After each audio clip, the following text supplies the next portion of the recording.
இந்த 9வது சீசனின் டேக்லைன் இப்படியாக இருந்தது. ஒண்ணுமே புரியலையே.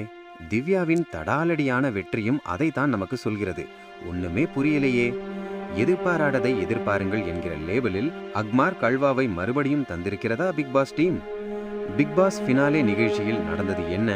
விளம்பரங்களையும் சேர்த்து ஏறத்தாழ 5 மணி நேரத்திற்கும் மேலாக நீண்ட இந்த இறுதி நாள் நிகழ்ச்சியில் நடந்த முக்கியமான மற்றும் சுவாரஸ்யமான ஹைலைட்ஸ்களை மட்டும் பார்ப்போம். ரெட் கார்டு தரப்பட்டிருந்த கமருத்தீனையும் பார்வதியையும் இறுதி நிகழ்ச்சிக்கு அழைத்தால் நன்று என்று மன்னிக்கிறது தானே பெரிய மனுஷத்தன்மை என்று ஒரு கட்டுரையில் எழுதியிருந்தேன். பெரும்பாலான பார்வையாளர்களின் எண்ணமும் அதுவாகத்தான் இருந்தது என்பதை சமூக வலைதள உரையாடல்களின் மூலம் அறிய முடிந்தது. அப்படியே நந்தினியையும் அழைத்திருக்கலாம். சில நாட்கள் தான் என்றாலும் அவரும் இந்த சீசனின் போட்டியாளர் தானே. தாம் செய்த தவறுக்கு மன்னிப்பு அளிக்கப்படும் போது அது சார்ந்த குற்ற உணர்ச்சியும் மனமாற்றமும் ஒருவருக்கு இருக்க வேண்டும். பத்தியா, பாரு இல்லாம ஃபினாலே நிகழ்ச்சிக்கு டிஆர்பி இருக்காது என்று அவரது ரசிகர்கள் விடாமல் மூட்டு கொடுப்பது முறையானதல்ல. 1000 சொன்னாலும் பாருவும் கம்முவும் செய்தது குற்றம். இதை அவர்கள் மேடையில் பிரதிபலிப்பது நன்று. சாண்ட்ராவிடம் பாரு மன்னிப்பு கூறியதும் அவர் வந்து கட்டி அணைத்துக் கொண்டதும் ஒருவேளை பாவனையாக இருந்தாலும் சிறந்த காட்சி. வியானா சொன்னது உண்மை. வியானா அழுத்தம் திருத்தமாக சொன்னபடி இந்த சீசனின் நகர்வுகளுக்கு பாருவின் பங்களிப்பு ஒரு முக்கியமான காரணமாக இருந்ததை மறிக்க முடியாது. ஆனால் அது நேர்மறையாக அமைந்திருந்தால் மகிழ்ச்சியாக இருந்திருக்கும். மாறாக நெகட்டிவிட்டி நிறைந்திருந்ததால் பாருவின் செயல்களை ரசிக்க முடியாது. அவங்க கிட்ட நிறைய அறிவு இருக்கு, அதை சரியா பயன்படுத்தினா உயரத்துக்கு போவாங்க என்று விஜய் சேதுபதி சொல்வதும் இதைத்தான். பார்வையும் கம்முவையும் இறுதி நிகழ்ச்சிக்கு அழைத்ததன் மூலம் அவர்கள் மீதுள்ள களங்கமும் கரியும் மட்டுப்பட்டிருக்கிறது. இது அவர்களின் வருங்கால பயணத்திற்கு துணை நிற்கும். பிக் பாஸ் உங்களுக்கு தந்த அனுபவம் என்ன என்று முன்னாள் போட்டியாளர்களிடம் கேட்கப்பட்ட போது கனி மட்டுமே ஒரு மாதிரி சிறந்த பதிலை சொன்னார். மற்றவர்களிடம் போதுமான பதில்கள் இல்லை. பிரவீன் காந்தியும் தீவக்கரும் ஏதையோ சொல்லி சிரித்தார்கள். இந்த சீசனில் போட்டியாளர்கள் தேர்வு சரியாக இருந்ததா? இந்த சீசனின் அடிப்படை பிழைகளுள் ஒன்று போட்டியாளர்களின் தேர்வு. இன்ஸ்டாவில் பிரபலமாக இருக்கிறார்கள் என்கிற காரணத்திற்காகவே அவர்களை போட்டியாளர்களாக அழைத்து வந்தது இந்த சீசனுக்கு பெரிய பின்னடைவை தந்திருக்கிறது. எந்த ஒரு விசாரணையிலும் யாராலும் கோர்வையாகவோ தெளிவாகவோ நகைச்சுவையாகவோ பேச முடியவில்லை. விஜய் சேதுபதி என்கிற கண்டிப்பான வாதியார் முன்னால் வாய்ப்பொத்தி அமர்ந்திருக்கும் மாணவர்கள் போலவே தென்பட்டார்கள். முத்துக்குமரன், மஞ்சரி, விக்ரமன், அசீம் போன்று தங்களின் தரப்பை அழுத்தம் திருத்தமாக வெளிப்படுத்தும் போட்டியாளர்கள் இந்த சீசனில் இல்லாமல் போனது சோர்வை ஏற்படுத்தியது. வேற யாராவது கருத்து இருக்கா, ஏதாவது சொல்லணுமா என்று விஜய் சேதுபதி வாய்ப்பு தந்தாலும் கூட இவர்களால் சரியாக பேச முடியவில்லை. வீட்டுக்குள்ளே இருக்கிற 4 பேரையும் பார்க்கலாமா என்று கேட்க விஜய் சேதுபதி அதற்காக தந்த குறித்திலேயே யார் வெற்றியாளர் என்பது மறைமுகமாக அம்பலமானது. வில்லனானாலும் பரவாயில்லைன்னு ஒருத்தர், மனுஷனா இருக்கிறது தான் முக்கியம்னு ஒருத்தர், பாதியில வந்தாலும் அடிச்சு ஆடிய ஒருத்தர், பாதியில கேம் ஆரம்பிச்ச ஒருத்தர் என்று முறையே விக்ரம், சபரி, திவ்யா, அரோரா ஆகியோரை பற்றி குறிப்பிட்டார் விஜய் சேதுபதி. துதியை கவனித்தீரா என்று இம்சை அரசனில் வரும் வசனம் போல பாதியில் வந்தாலும் அடித்து ஆடிய போட்டியாளருக்கு கடைசியில் கோப்பை அளிக்கப்பட்டுவிட்டது. பிக் பாஸ் நிகழ்ச்சியின் மூலம் ஒருத்தரோட உண்மையான கேரக்டர் அம்பலமாகிவிடும். நீண்ட நாட்களுக்கு நடிக்க முடியாது. அது தெரிஞ்சும் ஆடும் இந்த போட்டியாளர்கள் அனைவரையும் பாராட்டுகிறேன் என்று விஜய் சேதுபதி பாராட்டியது சிறப்பு. போட்டியாளர்களை வெளியில் நின்று குற்றம் சொல்கிற நாம் கூட ஒருவேளை உள்ளே சென்றால் அவற்றை விடவும் அதிகமாக அம்பல்பார்க்கூடும். போட்டியாளர்களை மகிழ்வுக்கு நடந்த இசை கச்சேரி இந்த நிகழ்ச்சியின் குறிப்பிடத்தக்க ஹைலைட்களில் ஒன்று. ராஜாவும் ரெஹ்மானும் தமிழ் ரசனையில் எத்தனை ஆழமாக ஊடுருவி இருக்கிறார்கள் என்பதற்கான சாட்சியம். சங்கத்தில் பாடாத கவிதை என்று முதலில் பாடப்பட்ட பாடலே அத்தனை அற்புதம். இதன் மலையாள வெர்ஷன் இதை விட அற்புதமாக இருக்கும். எரோட்டிக் வார்த்தைகளை ஹஸ்கியான குரலில் சரண்ராஜா பாட என்னடா நடக்குது இங்கே என்கிற மாதிரி போட்டியாளர்கள் விழித்தது சுவாரஸ்யமான காட்சி.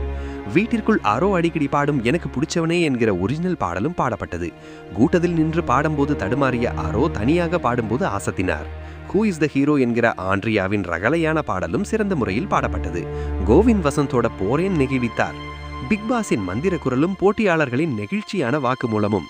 இறுதி போட்டியாளர்கள் அனைவரும் என்டர் த டிராகன் கிளைமேக்ஸ் சண்டை மாதிரி கண்ணாடிகள் சூழ்ந்திருக்கிற அமரையில் நிற்கப்பட்டு மனசோடு பேச வைக்கப்பட்டார்கள். எந்த இடத்தில் தன்னுடன் பேசுகிறோம், எந்த இடத்தில் பிக் பாஸ் பேசுகிறார் என்று தெரியாமல் குழம்பியது சுவாரஸ்யமானது. அது அழுகையோ கோபமோ உங்களை அப்படியே ஏத்துக்குங்க, உங்களை நீங்க முதல்ல லவ் பண்ணுங்க என்பது பிக் பாஸ் சொன்னதின் சாரமாக இருந்தது. பிக் பாஸ் குரலில் வழக்கம் போல சிறந்த மாடுலேஷனும் ஆன்மாவை தொடும் ஈர்ப்பும் இருந்தது. ஒவ்வொருவர் பற்றியும் சிறந்த ரிப்போர்ட் தந்து நெகிழ வைத்தார் பிக் பாஸ். நாம் பார்க்க தவறிய காட்சிகளையும் பிக் பாஸ் டீம் முழுமையாக பார்ப்பதால் ஒவ்வொருவரையும் சரியான அனலைஸ் செய்திருப்பார்கள். வீட்டுக்குள் சென்ற விஜய் சேதுபதி நீங்கள் வெளிப்படுத்திய 3 உணர்ச்சிகளை பகிர்ந்து கொள்ளுங்கள் என்று போட்டியாளர்களிடம் கேட்டார். கார் டாஸ்கில் உச்சபட்ச கோபம் வெளிப்பட்டதை பகிர்ந்து கொண்டார் திவ்யா. தன்னுள் ஒழிந்திருந்த வீரம் டிடிஎஃப் டாஸ்கில் வெளிப்பட்டதை சொன்னார் ஆரோ. பார்வை தள்ளிவிட்ட தருணத்திற்காக வருந்தினார் சபரி. ஹவுஸ் டூரில் பிக் பாஸ் பேச்சை கேட்காமல் அவரை சுற்றவிட்டீர்கள் என்று விஜய் சேதுபதி கிண்டல் அடிக்க அதை வழிமொழிந்தார் பிக் பாஸ். மேடையில் நடந்த கலை நிகழ்ச்சிகள் தனியாக பதிவாக்கப்பட்டு பிறகு இணைக்கப்பட்டிருந்தது நன்றாக தெரிந்தது. இந்த சீசனை ரகளையாக கிண்டல் அடித்து வினோத் பாடிய பாடல் வரிகள் அருமை. எல்லாமே பைத்திய மாதிரியான வரிகளை மட்டும் அடக்கி வாசித்திருக்கலாம். தொழில்நுட்ப மாயாமாலங்களை பயன்படுத்தி தீவக்கர் டான்ஸ் ஆடுவது போல காட்டி ஆச்சரியப்படுத்தினார்கள். அரோ முதல் எவிக்ஷன், சபரிக்கு கிடைத்த சாக்லேட். ஃபினாலே நிகழ்ச்சியில் முதல் எவிக்ஷன், கிஃப்ட் பாக்ஸில் வெளியே செல்பவரின் பெயர் ஒளிந்திருக்கும். சில பெட்டிகளில் இருந்த லாலிபாப்களை ஆசையாக எடுத்துக்கொண்டார் சபரி. பாவம், அவருக்கு கடைசியில் அதுதான் மிஞ்சியது. சபரி குழந்தை மாதிரி என்று விஜய் சேதுபதி இறுதியில் சொன்னதும் இதைத்தான் போல. பரிசு பெட்டியில் அரோவின் பெயர் இருந்தது. ஐயோ என்று சினிண்டிய அரோ பிறகு சரி, எப்பவோ போயிருக்க வேண்டியது என்று ஏற்றுக்கொண்டார். என் படிப்பை தொடரணும் என்று மேடையில் அவர் அறிவித்தது சிறப்பு. மீதமிருந்த 3 போட்டியாளர்களிடம் கோப்பையை அறிமுகப்படுத்திய பிக் பாஸ், யார் கப்பு கிட்ட சிறப்பா பேசுறாங்களோ அவங்களுக்கு தான் கிடைக்கும் என்று ஆசை காட்டினார். இதுவரைக்கும் எனக்கு அவார்டை வாங்கினதில்லை என்று அதே பல்லவியை பாடினார் திவ்யா. எனக்கு கிடைக்கணும்னு நான் ஆசைப்படலை, அதுக்காக நான் வரல, ஆனா அதெல்லாம் நடந்துடுமோன்னு ஆசையாக இருக்கு என்று வழக்கம் போல தலையை சுற்ற வைத்தார் விக்ரம். தன் மீதான விமர்சனங்களுக்கு விஜய் சேதுபதி சொன்ன பதில்: வார வாரம் நான் உங்களை கேள்வி கேட்டேன், நீங்க ஏதாவது கேட்க விரும்புகிறீர்களா என்று முன்னாள் போட்டியாளர்களிடம் கேட்டார் விஜய் சேதுபதி. நீங்க பாரபட்சம் இல்லாமல் தான் நடக்கிறீர்கள், ஆனாலும் எதிர்மறையான விமர்சனங்கள் வருகிறதே என்று தீவக்கர் கேட்க, அவர்கள் வேலையை அவங்க பார்க்கட்டும், என் வேலையை நான் பார்க்கிறேன் என்று விஜய் சேதுபதி சொன்னது சரியானதுதான். நாம் செய்யும் ஒரு சாதாரண வேலையிலேயே குற்றம் சொல்ல 4 பேர் இருப்பார்கள். பிக் பாஸ் போன்ற புகழப்பெற்ற நிகழ்ச்சியின் முடிவுகளில் பல்வேறு விமர்சனங்கள் எழுவதில் ஆச்சரியமில்லை. பெரும்பாலான சோஷியல் மீடியாவுமே நெகட்டிவிட்டியை தான் தீனியாக வைக்கின்றன. அதுதான் நல்ல வியாபாரமும் ஆகிறது. இந்த நோக்கில் விஜய் சேதுபதி சொன்னது சரிதான் என்றாலும் தன் மீதும் ஷோவின் மீதும் வைக்கப்படுகின்ற நியாயமான விமர்சனங்களையும் உண்மை இருந்தால் ஏற்றுக்கொள்ள வேண்டும். ஒட்டுமொத்தமாக அலட்சியப்படுத்தக்கூடாது. பாரபத்தி ஏதாவது சொல்லுங்க என்று கம்மு கேட்டதுக்கு அறிவை சரியாக முதலீடு செய்யணும் என்று விஜய் சேதுபதி சொன்னது சிறப்பு. இந்த நிகழ்ச்சியை எந்த வகையிலும் பர்சனலாக எடுத்து செல்ல மாட்டேன், அப்படி பார்த்தால் அது ஷோவை பாதிக்கும் என்று விஜய் சேதுபதி சொல்வதை நம்புவோம். விவாத மேடையில் சிறப்பாக பேசிய முத்துவும் மஞ்சரியும். இந்த சீசனின் விமர்சனங்கள் பற்றிய ஒரு விவாத மேடை நடைபெறவிருக்கிறது என்று விஜய் சேதுபதி அறிவித்தது நன்று. இதர் பற்றிய நிபுணர்கள் வருவார்கள் என்று பார்த்தால் மாகாபா நடுவராக இருந்து ஜனரஞ்சகமாக போனது.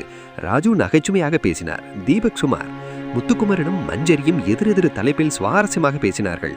ஒருவர் பிக் பாஸ் போட்டியில் நல்லவராக இருக்க வேண்டுமா அல்லது நல்ல ஆட்டங்காரனாக இருக்க வேண்டுமா என்கிற தலைப்பு இன்னமும் ஆழமாக பேசப்பட்டிருக்க வேண்டும். என்றாலும் முத்துவும் மஞ்சரியும் பேசியதிலிருந்தே நல்ல பாயிண்ட்கள் கிடைத்தன. பட்டிமன்ற பேச்சாளர்களிடம் என்ன பிரச்சனை என்றால், தான் சார்ந்து இருக்கும் அணிக்காக அந்த கருத்துக்களின் மீது நம்பிக்கை இல்லாவிட்டாலும் மண்ணு கெட்டுவார்கள். இருக்கையை மாற்றி அமர்வு வைத்தால் பிளேட்டை அப்படியே திருப்பி போடுவார்கள்.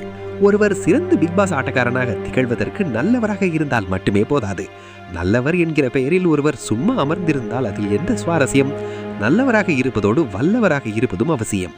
நெருக்கடியான சமயங்களில் சமநிலை இழக்காமல் இருத்தல், சகிப்புத்தன்மையுடன் பிரச்சனைகளை எதிர்கொள்ளுதல், டாஸ்குகளில் சிறப்பாக பங்கேற்றுதல், அவற்றின் மூளையாக இருந்து திட்டமிடுதல், பார்வையாளர்கள் சக போட்டியாளர்களின் மதிப்பை சம்பாதிப்பது போன்றவை அவசியம்.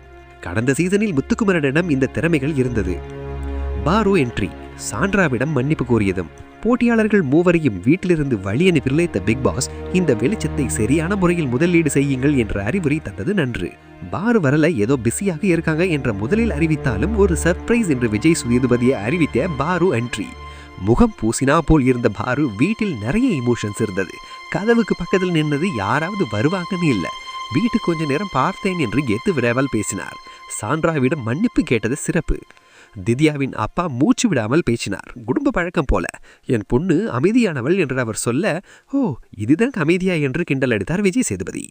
விக்ரமின் எவிக்ஷன் ஓவியத்தின் மூலம் தெரிவிக்கப்பட்டது.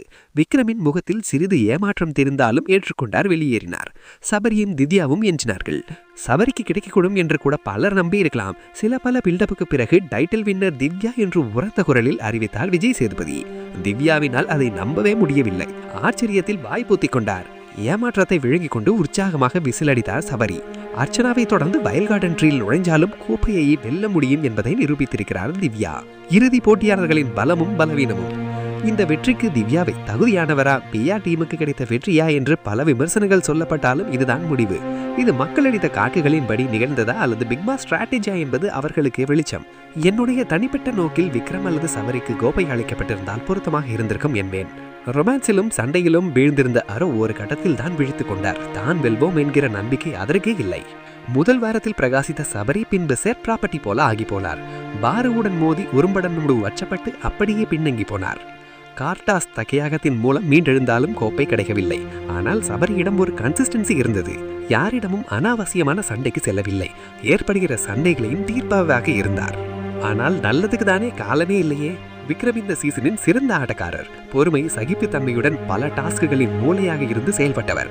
சாண்ட்ராவும் திவ்யாவும் இவருக்கு தந்த அட்ராசதிகளை பொறுத்து கொண்டவர். கனி, சுபிக்ஷா என்று ஒரு வட்டத்தில் சிக்கியது இவருக்கு பின்னடைவாக தந்திருக்கலாம். திவ்யாவுடன் சண்டை, வியானாவின் அவதூறு போன்றவற்றால் உடைந்து போனார். எனக்கு கோப்பை மீது ஆசையே கிடையாது என்று இவரே அடிக்கடி சொன்னதும் பலவீனம். வைல்டு கார்டு என்ட்ரியில் வந்த திவ்யா ஆரம்பத்தில் சாண்ட்ரோவோடு இணைந்து பல அட்ராசிட்டிகளை செய்து வெறுப்பை சம்பாதித்தார். பிறகு அங்கிருந்து விலகியது இவருக்கு தனியான கவனத்தை தந்தது. பிக் பாஸ் வீட்டில் யார் அவமதிக்கப்பட்டாலும், குறிப்பாக பெண்களுக்கு அவமரியாதை ஏற்படும் போது துணிச்சலாக குரல் தந்தது சிறப்பு. ஆனால் திவ்யாவின் பலவீனம் என்னவென்றால் எளிதில் கோபப்படுவது, எதிர்த்தரப்பை பேச அனுமதிக்காமல் இருப்பது, தன் தரப்பையே மூச்சு விடாமல் தொடர்ந்து முன்வைப்பது, வாங்க பேசி தீர்க்கலாம் என்ற விக்ரமை மூர்க்கத்தனமாக மறுத்தது போன்றவை. மற்றவர்களோடு ஒப்பிடும்போது சகிப்புத்தன்மை குறைவாக இருந்த திவ்யா வெற்றியாளராக ஆனதின் சூட்சமம் என்னவென்று தெரியவில்லை. மற்றவர்களின் பலவீனமே இவரது பலமாக மாறியதோ என்னமோ. பார்வையாளர்கள் பெறப்போகிற வெற்றி என்ன? போட்டியாளர்களின் பலம் பலவீனம் ஒரு பக்கம் இருக்கட்டும். பார்வையாளர்கள் இந்த நிகழ்ச்சியிலிருந்து பெற்றுக்கொள்ள வேண்டியதை பற்றி பலமுறை எழுதியிருக்கிறேன். சுய பரிசீலனை தான் இந்த நிகழ்ச்சியின் மூலம் நாம் பெற்றுக்கொள்ள வேண்டிய அடிப்படை பாடம். வம்பு பேசி மகிழ்வதல்ல. வீட்டிற்குள் போட்டியாளர்கள் இருந்த நேரத்தை பற்றி சொல்லும்போது மணி, நிமிடம், நொடி என்று கால்குலேட்டரில் கணக்கு போட்டு சொன்னார் பிக் பாஸ். அதையே பார்வையாளர்களுக்கும் பொருத்தி பார்க்கலாம். இந்த நிகழ்ச்சியை பார்க்க செலவழித்த நேரத்தினால் நமக்கு கிடைத்த பலன் என்ன? போட்டியாளர்களிடம் வெளிப்பட்ட குணக்கேடுகள் நம்மிடமும் நிச்சயம் வெளிப்பட்டிருக்கும். நல்ல விஷயங்கள் நம்மை வாதித்திருக்கும். அதிலிருந்து பாடம் கற்றுக்கொண்டு வாழ்க்கையில் பின்பற்றுவது முக்கியம். சற்று யோசித்து பாருங்கள். கோபம், வன்மம், பழிவாங்கல் என்கிற மிருகங்களிடம் கார்டாஸ்கில் தங்களை ஒப்படைக்காவிதல், பாருவும் கம்முவும் அடுத்தடுத்த படிகளில் முன்னேறி இருக்கக்கூடும். ஒரு நொழி கோபம் கூட ஒருவரின் வாழ்க்கையையே புரட்டி போட்டு விடக்கூடியது. விமர்சனம் சொல்பவர்கள் அவர்களின் வேலையை பார்க்கட்டும், நான் என் வேலையை பார்க்கிறேன் என்றார் விஜய் சேது.